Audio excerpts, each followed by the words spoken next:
video is from a request that I got from Stefan wanting to know how a freelancer makes the transition from freelancing to actually running a small business.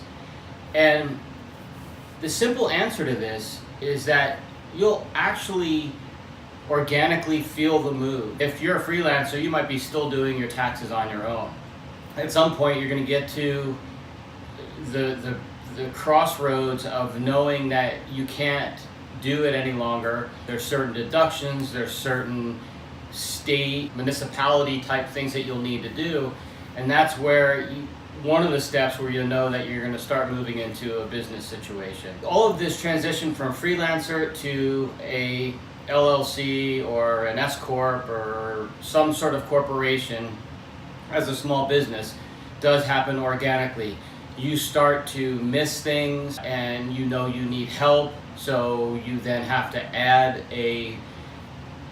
maybe an intern, unpaid or paid. You might need to add a part-time employee or a full-time employee.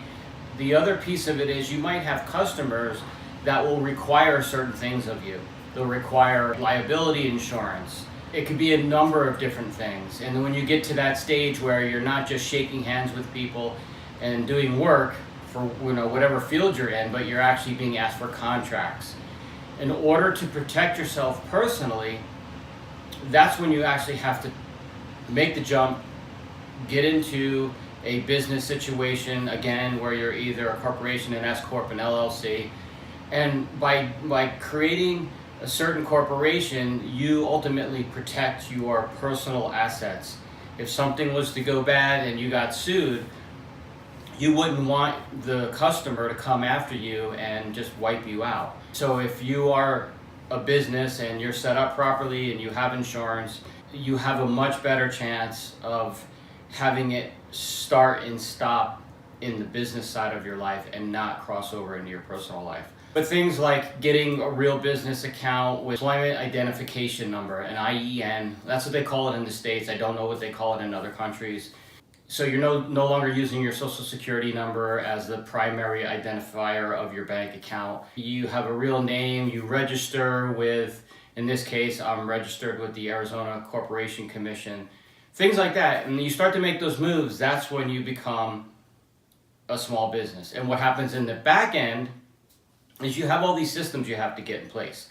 It's so worth getting your accounting stuff into an application. The more popular one is QuickBooks. That's what we use. We use the online version so that all of our accounting stuff I can get to it wherever I am. If I have to look at any financials, any statements, any invoices, anything like that, we share the online version with our accountant, who can go in at any time and check things. The other back-end system that we use is an application called Band Helper. I had put this up in another video. Band Helper was basically made to allow bands to keep track of their gigs and keep track of the finances that are shared within the members of the bands. And I basically took the system and I turned it into a booking system.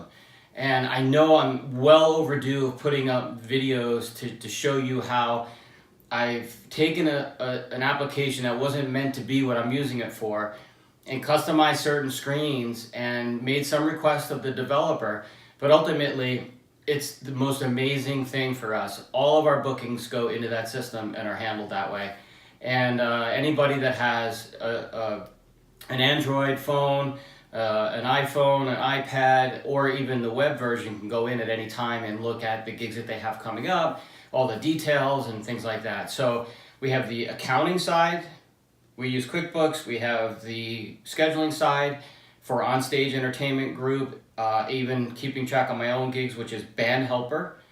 And then we just started using what we call a customer relationship management software. It's basically our contact database, and it's called Zoho CRM. And there's a free version, and you can get used to using it, but I've used a lot of those things. I came from the software world. I used to use ACT, which was a contact management system. Then I used to use Sales Logic, which was a customer relationship management system. somewhat like Zoho CRM. And I've seen them all, and this application for us is amazing. We can put in, someone calls and says, hey, I'm having an engagement party and I need a solo guitarist. We can go in and enter that in the system as a deal while we're working on all the logistics of it and finding the right person and sending the client videos to review. And it's still in the process. It's not a booked event yet. And we can work through the process in this one section called deals. And we work through it through progression all the way to the point where we send contracts, they sign it. As soon as they sign this contract, we go into Band Helper, we book it, close the deal down in Zoho. We have that part of it in there. We can put in, if we did lose something, we can put in the reason why, so we know not to do that again, or we can figure out ways to not have that happen. And then we close the loop on everything. So we literally have all the bases covered. We have accounting, scheduling, and customer relationship. Again, the transition will be organic. You'll know when you need to make the jump from a freelancer to a business, and then you really have to start thinking about your back-end systems. And I think that covers it, but I'll answer any other questions in regards to that transition. But again, it's organic, and you have the financial part, the scheduling part, and the customer relation part. And I think that'll do it for you. All right, if you have any questions, please ask me. Do me a favor, please subscribe to the Onstage Entertainment Group channel. We only got a few subscribers the other day, but the more content that I put up like this, I think the subscribe button is down here. Hit the subscribe button, please. Help me out, and I will talk to you soon. Peace. It sure takes its precious time. It sure takes its precious time. It sure takes its precious time, but it's got right and so have I.